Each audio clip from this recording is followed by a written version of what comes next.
नमस्कार दोस्तों, मैं हूं आद्या और स्वागत है आप सभी का सिविल्स डेली के daily current affair analysis programme में। तो चलिए बात करते हैं आज की खास खबरों की और देखते हैं कि क्या है उनमें इम्पोर्टेंट हमारे एग्जाम के पर्सपेक्टिव से।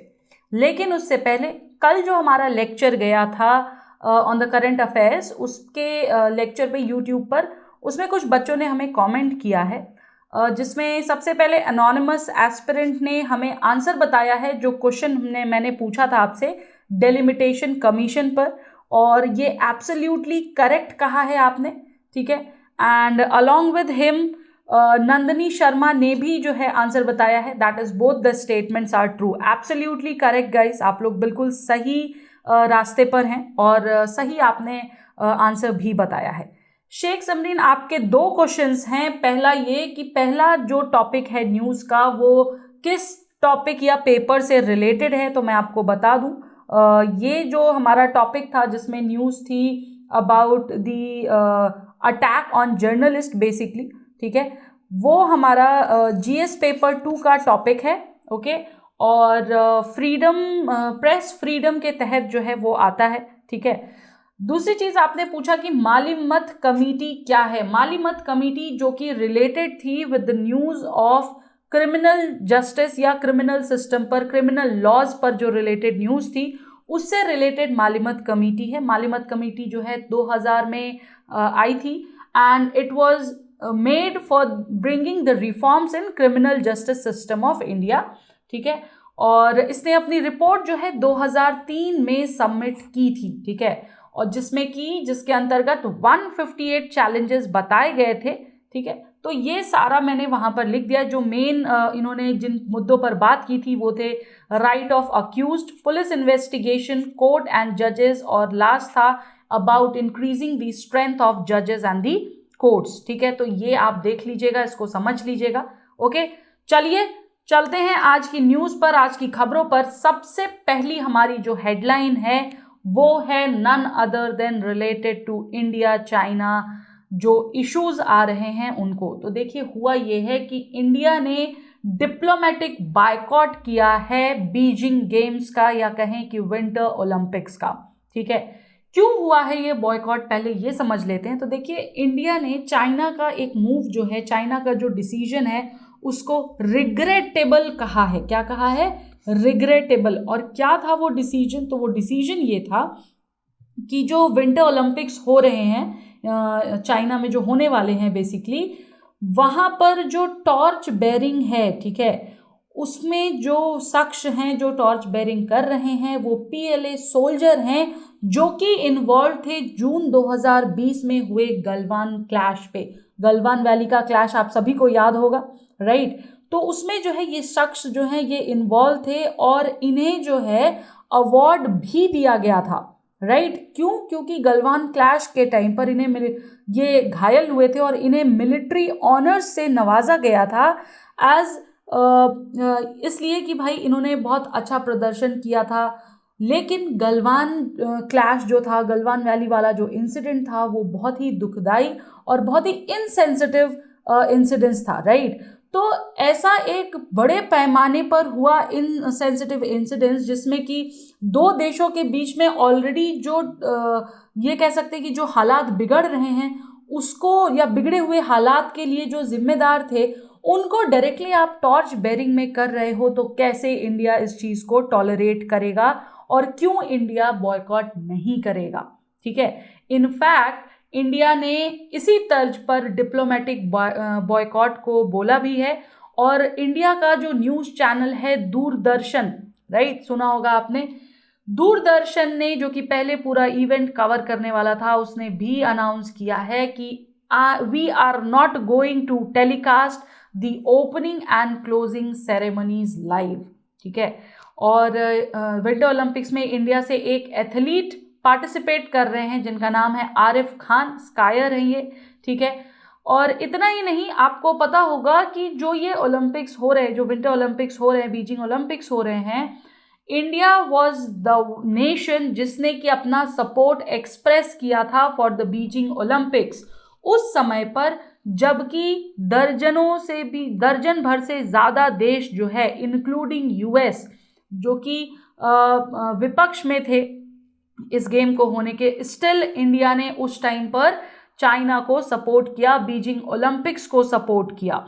लेकिन चाइना ऐसे मूव्स लेकर के, ऐसे डिसीजंस लेकर के और कुछ नहीं कर रहा है, सिर्फ और सिर्फ पॉलिटिसाइज कर रहा है स्पोर्ट्समैनशिप वाले एक बड़े इवेंट ओलंपिक्स को, राइट। तो ये जो है बिल्कुल ही गलत चीज़ है जो कि चाइना अपने पार्ट पे कर रहा है, और गलत चीज़ को हम भारत देश जो है वो बिल्कुल भी टॉलरेट नहीं करता है, और इसीलिए इंडिया ने बॉयकॉट भी किया है। और ये आपको मैं बता दूं, ये पहली दफ़ा है जब इंडिया ने डिप्लोमेटिक बॉयकॉट की अनाउंसमेंट की है for any of the Olympic games ceremony, ठीक है।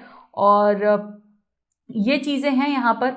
अब देखिए, जो पॉलिटिसाइजेशन है गेम्स का, ठीक है, गलवान PLA सोल्जर के कमांडर के टॉर्च बेरर के इशू में, वो मेन मुद्दा है। US, UK, Canada, Australia, Japan, New Zealand, Lithuania, Latvia, Estonia, Belgium, Netherland, Denmark, चेक रिपब्लिक, ये सभी देश जो हैं due to human right concern, Xinjiang, Tibet etcetera, ये लोग ऑलरेडी बॉयकॉट कर रहे हैं, ठीक है। एंड इनफैक्ट ऑस्ट्रिया और स्वीडन कोविड-19 प्रोटोकॉल्स के तहत बॉयकॉट कर रहा है। तो मुद्दा ये उठता है कि फिर ज़्यादा से ज़्यादा जो मुख्य देश हैं दुनिया भर में, जो डेवलप्ड नेशन है, वो तो ऑलरेडी अपने पैर पीछे कर लिए हैं इनसे, ठीक है। और ऐसी तर्ज पर आप ये स्टेप ले करके जो दिखा रहे हो, ये तो बिल्कुल ही गलत है, सरासर गलत है, ठीक है। चलिए आगे बढ़ते हैं। फैक्ट्स कुछ इंपॉर्टेंट है यहाँ पर प्रीलिम्स के नज़रिए से विंटर ओलंपिक्स को लेकर के, चूंकि मुद्दा उठा है तो हो सकता है पूछ ले। वैसे तो कंट्रोवर्शियल इशू है तो ज़्यादा चांसेस नहीं है, बट कंट्रोवर्शियल इशू में भी इंडिया का हाथ ऊपर है, इसलिए चांसेस स्टिल बन सकते हैं। तो जो फैक्ट्स है वो ये कि विंटर ओलंपिक्स जो है, सबसे पहले तो एक प्रीमियर कंपटीशन है स्पोर्ट का, जो कि आइस या स्नो के ऊपर खेला जाता है, ठीक है। ये हर चौथे साल में होता है, एवरी 4 ईयर्स जो है इसको ऑर्गेनाइज किया जाता है, जहां पर वर्ल्ड लेवल से, ग्लोबल लेवल से पार्टिसिपेंट्स आते हैं और पार्टिसिपेट करते हैं।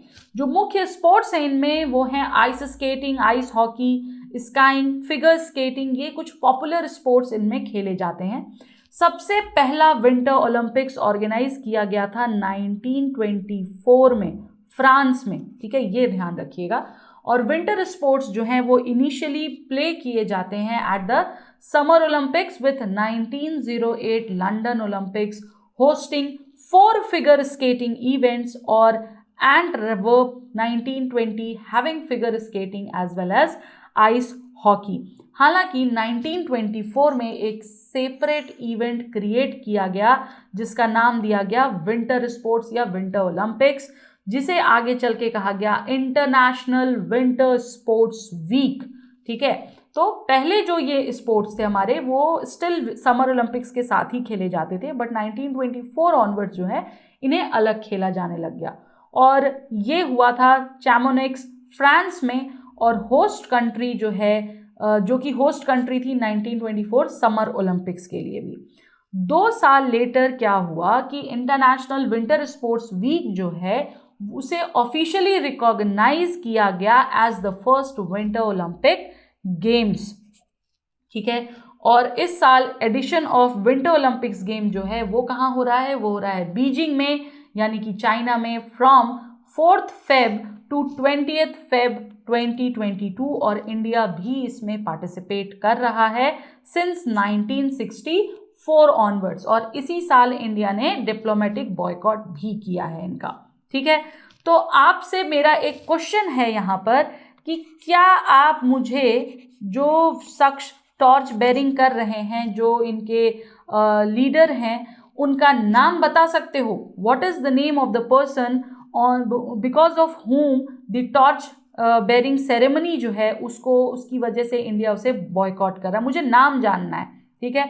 आई होप कई दिनों से ये न्यूज़ 2-3 दिन से पिछले जो है आ रही है लगातार, तो आपको आइडिया होगा। फटाफट से कमेंट सेक्शन में जरा मुझे नाम बता दीजिए, ठीक है।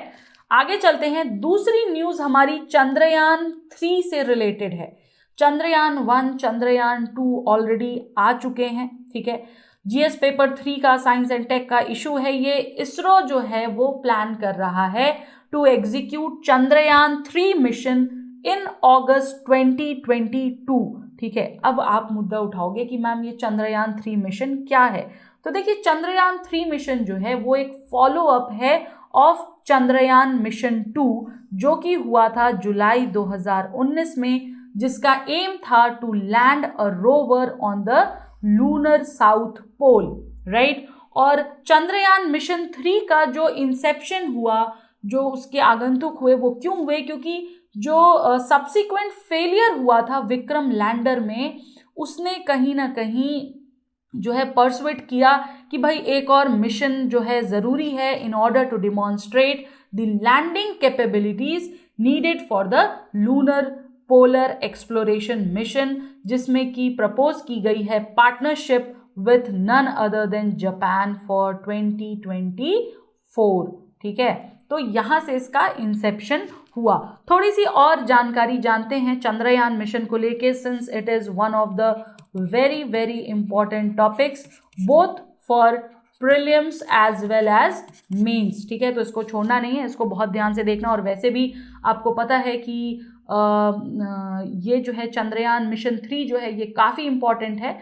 ठीक है, क्योंकि साइंस एंड टेक से जो है चंद्रयान मिशन पहले भी जो है 1-2 एग्जाम्स में पूछ चुका है और अभी भी पूछा जा सकता है। ठीक है, चंद्रयान मिशन 1 और 2 को भी हम रिवाइज करेंगे। तो मिशन 1 जो है वो लॉन्च किया गया था अक्टूबर 2008 में with ISRO's first exploratory mission to the moon. ठीक है, और in fact to any heavenly body in the space, ये पहला मिशन था। और इस मिशन को डिजाइन किया गया था कि it will orbit around the moon and make observations with the help of the instrument on board. ठीक है, और जो क्लोजेस्ट था चंद्रयान 1 स्पेसक्राफ्ट जो कि मून पर गया था, वो ऑर्बिट में था under 100 kilometres from its surface. यानी कि चंद्रयान 1 स्पेसक्राफ्ट जो है वो मून की अंडर जो 100 किलोमीटर की ऑर्बिट थी उसके अंदर ही था। ठीक है, चंद्रयान मिशन 2 जो है वो जब लॉन्च किया गया तो उसमें एक ऑर्बिटर था, एक लैंडर था और एक रोवर था। इन 3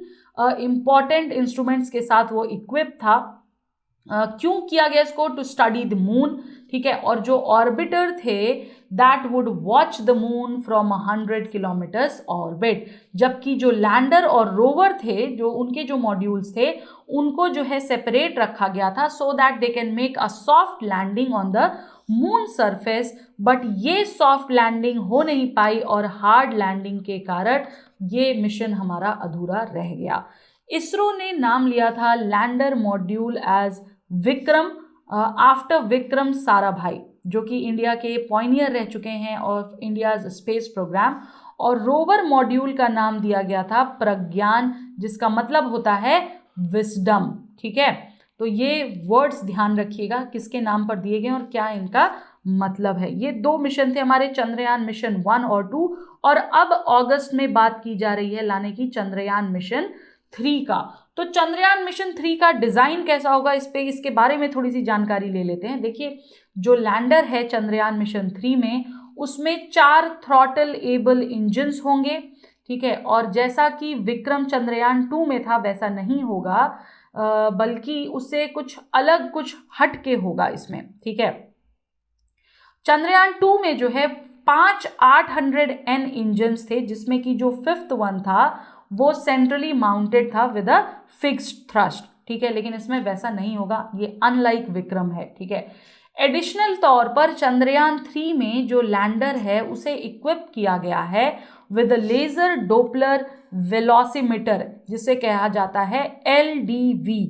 ठीक है, और जो ऑर्बिटर पार्ट है मिशन का, उसको जो है देखा जाए तो वो नॉर्मली फंक्शनिंग करेगा with carrying 8 instruments along with it. ठीक है, और हर एक इंस्ट्रूमेंट जो है वो प्रोड्यूस करेगा हैंडसम अमाउंट ऑफ डेटा, जो कि प्रकाश डालेगा on the features of moon and it will also offer insight that could be used in the further exploration. ठीक है, और एक ये इमेज मुझे मिली थी गूगल से जो मैंने यहाँ पर लगा दी है, आप यहाँ देख सकते हो। चंद्रयान मिशन 2 और 3 की लगभग कॉस्ट का दिया हुआ है। चंद्रयान मिशन 2 की कॉस्ट जहां 960 करोड़ थी, चंद्रयान मिशन 3 की कॉस्ट होगी 610 करोड़। ठीक है, और इंडिया जो है लॉन्च करेगा अपना थर्ड मिशन चंद्रयान 3, जो कि मून पर भेजा जाएगा in an attempt to land on its surface in 2021। ठीक है, ये पहले की इमेज है। ठीक है, हालांकि 2020 में जो है 22 में जो है इसको अगस्त में कहा जा रहा है कि शायद सॉफ्ट लैंडिंग के थ्रू इसको पूरा किया जाएगा। GSLV Mark 3 जो है इसमें होगा लोड टू बी ऑपरेशनलाइज। ठीक है, और इसके साथ साथ जो है आप देख रहे हैं ये कुछ पार्ट्स दिए गए हैं, राइट, तो ये भी होंगे जैसे कि मिशन 2 में थे, बट हाँ इसमें कुछ और नए इंजन्स वगैरह का यूज किया जाएगा। ठीक है, तो ये था हमारा चंद्रयान मिशन 3। नेक्स्ट न्यूज हमारी है रिलेटेड टू ई-श्रम। ठीक है, द हिंदू की वेबसाइट से ये न्यूज़ मुझे मिली। न्यूज़पेपर में तो कहीं मुझे खास इसका जो ई पेपर आता है उसमें नहीं दिखा, but yes, e-Shram portal important है। क्यों इम्पॉर्टेंट है? क्योंकि अगस्त 26, 2021 को ये मिशन लॉन्च किया गया था by the ministry of labour and unemployment. ठीक है, जिसे हम मोल कहते हैं। उन्होंने ई-श्रम का वेब पोर्टल लॉन्च किया था for creating a national database of unorganised worker. ठीक है, और इन्हें जो है सीड किया जाएगा इन वर्कर्स को विद देयर आधार। ठीक है, तो न्यूज़ ये है कि जस्ट ओवर, ऐसा कहा जा रहा है कि ओवर 2 करोड़ पीपल जिन्होंने डिक्लेयर किया कि उनके पास ग्रेजुएशन डिग्री है या हायर एजुकेशन है, उन्होंने साइन अप किया है फॉर सेंटर के इस पोर्टल पर फॉर अनऑर्गेनाइज्ड सेक्टर वर्कर। ठीक है, और ये जो आपके पास जो डेटा आया है लगभग 2 करोड़ लोगों का, वो इसके लॉन्च टाइम से लेके अब तक का है। ठीक है, और ये भी कहा जा रहा है कि it seeks to register an estimated 398 to 400 million unorganised workers, और उन्हें ई श्रम कार्ड अवेलेबल कराया जाएगा। ठीक है, बेनिफिट्स क्या हैं इसके ई श्रम पोर्टल के या ई श्रम के इनिशिएटिव के? तो ये कि जो वर्कर्स हैं जिन्हें स्टैंड करना पड़ता है, वो जो है उनको काफ़ी फ़ायदा होगा by their registration in the medium to long run वाले टाइम में। और जो इंस्टेंट बेनिफिट होते हैं एक्सीडेंट इंश्योरेंस वगैरह के up to 0.2 million to registered worker is surely not an attractive carrot. ठीक है, और मेन पॉइंट ऑफ अट्रैक्शन जो है बेनिफिट्स में वो यही है कि they can gain normal and crisis ridden period such as novel corona virus pandemic, जैसा कि अभी चल रहा था, और गवर्नमेंट जो है इन्हें डेसिमेट करेगी प्रॉपरली अकॉर्डिंगली। ठीक है, इनके साथ कुछ इश्यूज भी आए हैं ई श्रम में। सबसे पहला इशू जो है वो टाइम कंस्ट्रेंट को लेकर के है, क्योंकि जो पूरा का पूरा प्रोसेस है वो काफ़ी लॉन्ग प्रोसेस है और किसी भी जेस्टेशन पीरियड का खुलासा नहीं किया गया है, कोई भी जेस्टेशन पीरियड नहीं दी गई है। दूसरा इशू आया है डेटा सिक्योरिटी को लेकर के, वो ये कि भाई यहाँ पर कोई प्राइवेसी नाम की चीज़ मेंटेन नहीं रहेगी। दूसरा, कोई नेशनल फ्रेमवर्क नहीं है, और तीसरा कि लोकल सर्वर के भी इश्यूज आ रहे हैं। इसके बाद कुछ स्ट्रक्चरल इश्यूज हमें देखने को मिले हैं। स्ट्रक्चरल इशू में सबसे पहला इशू तो है आधार सीडिंग का। ठीक है, कि आधार को जो है आप सीड करोगे इसके तहत। दूसरा है एलिजिबिलिटी इशू, कि भाई आप किस आधार पर एलिजिबिलिटी रख रहे हो वो भी आपको बतानी चाहिए, बट उसका कोई यहाँ पर कोई मापदंड नहीं है, कोई उसका जो है प्रॉपरली उसका एलिजिबिलिटी क्राइटेरिया नहीं रखा गया है। और नेक्स्ट स्ट्रक्चरल इशू जो है वो है एक्सक्लूजन का। एक्सक्लूजन किसका? तो देखिए, जो वर्कर्स हैं जिन्हें ईपीएफ या ईएसआई कवर करता है, ठीक है, या ऐसे कॉन्ट्रैक्ट जो कि फिक्स टर्म कॉन्ट्रैक्ट वर्कर्स के लिए होते हैं, वो इसके तहत एक्सक्लूड किए जाएंगे। इतना ही नहीं, जो हैजार्डस एस्टैब्लिशमेंट्स होती हैं लोगों को एम्प्लॉय करने के लिए, चाहे वो सिंगल वर्कर को क्यों ना हो, वो भी कवर होगी under the ESI, which means ये लोग भी जो है इस स्कीम से एक्सक्लूडेड ही रहेंगे।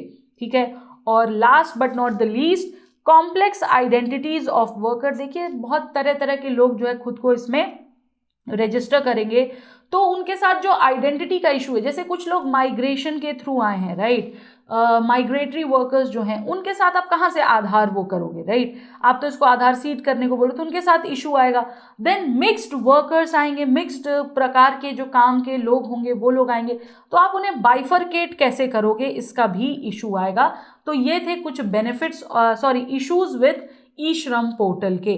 ठीक है, नेक्स्ट जो न्यूज़ है हमारी वो रामसर साइट से रिलेटेड है, कोरिंगा से रिलेटेड है। कोरिंगा वाइल्ड लाइफ सैंक्चुरी का नाम आपने सुना होगा, जो कि गोदावरी एस्चुरी में सिचुएटेड है। ठीक है, उसे कुछ समय से जो है इग्नोर किया जा रहा है, इसके बावजूद भी कि वो उन सभी 9 क्राइटेरियाज को मीट करती है जो कि रामसर कन्वेंशन के अंडर आते हैं। अब आप पूछोगे मैम वो 9 क्राइटेरियाज क्या हैं, हम उन पर भी बात करेंगे अभी। तो देखिए, जो कन्वेंशन है on the wetlands of international importance, जिसे हम नॉर्मली रामसर कन्वेंशन कहते हैं, वो क्या है? तो वो एक इंटरनेशनल अग्रीमेंट है जो कि प्रमोट करता है conservation and wise use of wetlands को, राइट। और ये जो है इकलौता ग्लोबल ट्रीटी है जिससे कि फोकस किया जाता है किसी एक पर्टिकुलर सिंगल इकोसिस्टम पर। इस कन्वेंशन को अडॉप्ट किया गया था in the Iranian city of Ramsar in 1971 और ये 1975 से यूज में, फोर्स में आया। अब देखो, हुआ ये है कि ऐसा क्लेम किया जा रहा है कि कोरिंगा जो है वो केस बनता जा रहा है नेग्लिजेंस का। ठीक है, और अगर वैसे देखें तो ये जो है, इसे जो है इंडिया का दूसरा लार्जेस्ट मैनग्रोव माना जाता है आफ्टर द सुंदरबंस। ठीक है, और कोरिंगा वाइल्ड लाइफ सैंक्चुरी में देखा जाए तो इनहिबिटेड हैं लगभग 115 endangered fishing cats, olive ridley turtles, Indian smooth coated otter और सॉल्ट वाटर क्रोकोडाइल्स। ठीक है, तो चलिए उन 9 क्राइटेरियाज को समझते हैं। सबसे पहले जो 9 क्राइटेरियाज लेड आउट किए गए हैं रामसर कन्वेंशन को, जिन सभी को क्वालिफाई करता है CWS, Coringa wild life sanctuary. Criteria number 1 है कि it should contain a representative, rare और unique example of a natural और नियर नेचुरल वेटलैंड टाइप, जो कि मिलता है in the appropriate biogeographic regions में।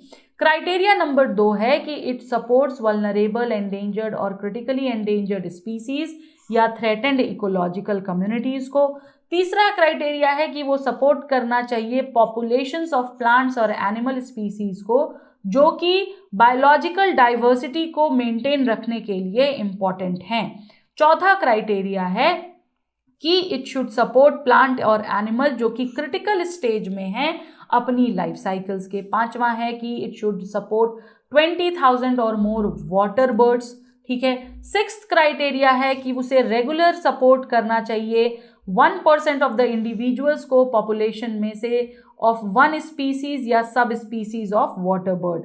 7वां क्राइटेरिया बता रहा है कि it should support significant proportion of indigenous fish species, ये फिश सब स्पीसीज, स्पीसीज और families, life history stages, species interaction. ठीक है, इन सारी चीज़ों को। 8th क्राइटेरिया कहता है कि ये एक इंपॉर्टेंट सोर्स ऑफ फूड होना चाहिए फिशेस के लिए, spawning ground, nursery, migration path, ये सारी चीज़ों से परिपूर्ण होना चाहिए। और लास्ट क्राइटेरिया कहता है कि 1% इंडिविजुअल्स की पॉपुलेशन जो है वो इनमें होनी चाहिए ऑफ 1 स्पीसी और sub species of wetland dependent non avian animal species की। तो ये 9 क्राइटेरियाज हैं, इनको प्लीज देख लीजिएगा क्योंकि रामसर कन्वेंशन से रिलेटेड अक्सर क्वेश्चंस आते हैं। इनफैक्ट आजकल जो प्रीलिम्स है पिछले 2 सालों से 3 सालों से, उसमें इकोलॉजी और एनवायरनमेंट का जो पोर्शन है वो काफ़ी ज़्यादा आ रहा है।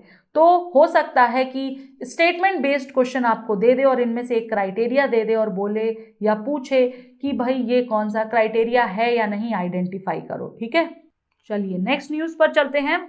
उससे पहले गोदावरी एस्चुरी की लोकेशन और देख लेते हैं। देखिए, जो ये एस्चुरी है ये लगभग 235.70 स्क्वायर किलोमीटर यानी 235.70 स्क्वायर किलोमीटर की है और ये one of the rarest eco regions माना जाता है ऑन द अर्थ। इसे सेकेंड लार्जेस्ट मैनग्रोव कहा जाता है, मैंने आपको बताया। तो फर्स्ट लार्जेस्ट मैनग्रोव कौन सा हुआ? सुंदरबन। ये क्वेश्चन आ चुका है और आगे भी पूछ सकता है, तो काफ़ी इंपॉर्टेंट है, इसको नोट कर लेना। First is Sundarban, second is mangrove. ठीक है, इनफैक्ट जो लोग यूपीपीएससी की भी तैयारी कर रहे हैं साथ में या यूकेपीएससी की, आप लोग भी प्लीज नोट कर लीजिएगा, स्टेट्स में तो अक्सर पूछता है ये क्वेश्चन। ठीक है, CWS जो है मैंने आपको बताया, वहां पर 115 एंडेंजर्ड फिशिंग कैट्स हैं ऑलिव रिडले टर्टल है, इंडियन स्मूथ कोटेड ऑटर है और सॉल्ट वाटर क्रोकोडाइल्स प्रेजेंट है। और इसकी लोकेशन है यहाँ पर आप देख सकते हो, ये आंध्र प्रदेश है, ये उड़ीसा है और यहाँ बिल्कुल टिप पर Coringa wild life sanctuary located है। तो इसकी लोकेशन इंपॉर्टेंट है। और इसके साथ एक और चीज़ आप देख लेना, नॉर्थ टू साउथ या फिर ईस्ट टू वेस्ट और कौन से नेशनल पार्क्स वगैरह आते हैं, कई बार पूछ लेता है। जैसे यहाँ देखो आप ऊपर भीतरकनिका दिखा रहा है, तो आपको ऑर्डर अरेंज करने को पूछ सकता है। तो आपको पता होना चाहिए कि कोरिंगा के ऊपर है भीतरकनिका, न कि नीचे साउथ में। ठीक है, चलिए आगे चलते हैं। नेक्स्ट न्यूज़ जो है वो हमारी फॉरेस्ट रिपोर्ट से, कुछ टाइम पहले ही अभी फॉरेस्ट रिपोर्ट भी आई थी। ठीक है, ये न्यूज़ मैंने आपके लिए उठाई है पीआईबी की साइट से। ठीक है, यहाँ पर बताया गया है डेफिनेशन, कौन सी डेफिनेशन, डेफिनेशन ऑफ फॉरेस्ट। तो union ministry of environment, forest और क्लाइमेट चेंज जो है उसने इन्फॉर्म किया है about the criteria that has been used to define forest in India. Defining forest universally की अगर हम बात करें तो COP9 यानी क्योटो प्रोटोकॉल की अगर हम बात करें तो फॉरेस्ट को डिफाइन किया गया था by any country depending upon the capacity and capabilities of the country. इस तरीके से इसके तहत कोई भी देश जो है वो फॉरेस्ट को डिफाइन कर सकता है। और जनरली फॉरेस्ट को डिफाइन किया जाता है on the basis of 3 things. पहला है हमारा क्राउन कवर परसेंटेज, यानी ट्री क्राउन कवर कितना है वो 10 से 30% होना चाहिए, इंडिया का 10% है। और दूसरा है minimum area of stand, area कितनी है 0.05 से लेकर 1 हेक्टेयर के बीच में, तो इंडिया में 1.0 हेक्टेयर है और मिनिमम एरिया ये इतनी होनी चाहिए। ठीक है, और मिनिमम हाइट ऑफ ट्रीज की बात करें तो 2 से 5 होनी चाहिए, जिसमें इंडिया 2 मीटर जो है क्वालिफाई करता है। ठीक है, तो ये 3 मुद्दे हैं, बेसिक है फॉरेस्ट को डिफाइन करने का। इंडिया जो है वो अब जब फॉरेस्ट की डेफिनेशन देता है तो उसके लिए वो 2 चीज़ें कहता है। ठीक है, पहली तो ये कि जो फॉरेस्ट है उसको जब हम डिफाइन करते हैं तो हम कह सकते हैं कि it has been defined as all land more than 1 hectare in area with a tree canopy density of more than 10% irrespective of ownership and legal status। अब देखो अगर क्वेश्चन पूछेगा तो बहुत कम चांसेस है अगर ये पूरा देता है। ठीक है, तो ये हो गया डेफिनेटिव स्टेटमेंट, लेकिन हो सकता है कि वो ये 10% या फिर ये 1 हेक्टेयर वाला क्राइटेरिया चेंज कर दे, तो इसको ध्यान देना है हमें। ठीक है, दूसरी चीज है कि ऐसी जो कुछ लैंड्स है they may not necessarily be recorded as forest area and it also includes orchards, bamboo and palm. ठीक है, क्लासिफिकेशन पर अगर हम आए फॉरेस्ट कवर के तो ISFR यानी India state of forest report जो है, जो कि अभी हाल ही में रिलीज भी हुई थी, पब्लिश भी की गई थी, उसके अनुसार 2 चीज़ें मायने रखती हैं। पहला इनसाइड रिकॉर्डेड फॉरेस्ट एरिया और दूसरा आउटसाइड। ठीक है, इनसाइड वाले वो एरिया हैं जो कि बेसिकली नेचुरल फॉरेस्ट और प्लांटेशन ऑफ फॉरेस्ट डिपार्टमेंट के तहत हैं, और आउटसाइड वाले जो हैं वो कवर करते हैं like mango orchids, coconut plantations, block plantations या एग्रो फॉरेस्ट्री को। ठीक है, ये चीज़ ध्यान रखनी है। आगे आपसे एक क्वेश्चन है मेरा यहाँ पर, आपको मुझे बताना है कि जो फॉरेस्ट सर्वे ऑफ इंडिया है, इसे हमने अभी कुछ दिन पहले अपने करंट अफेयर एनालिसिस में कवर भी किया था। इसके तहत फॉरेस्ट कवर जो है उसको 4 क्लासेस में डिवाइड किया गया है और आपको इनका नाम मुझे बताना है कि under what all 4 classes the Forest Survey of India has divided the और classified the forest cover India में। ठीक है, तो ये हमारा क्वेश्चन है। फटाफट से जो है कमेंट सेक्शन में मुझे बता दीजिए। अगर आपको नहीं पता है तो गेस करिए कि कौन से 4 तरीके के फॉरेस्ट होते हैं, डेंस फॉरेस्ट होते हैं या क्या होते हैं। मैंने आपको एक हिंट दे दिया है, ये आपको ध्यान से यहाँ पर लिखना है और मुझे बताना है।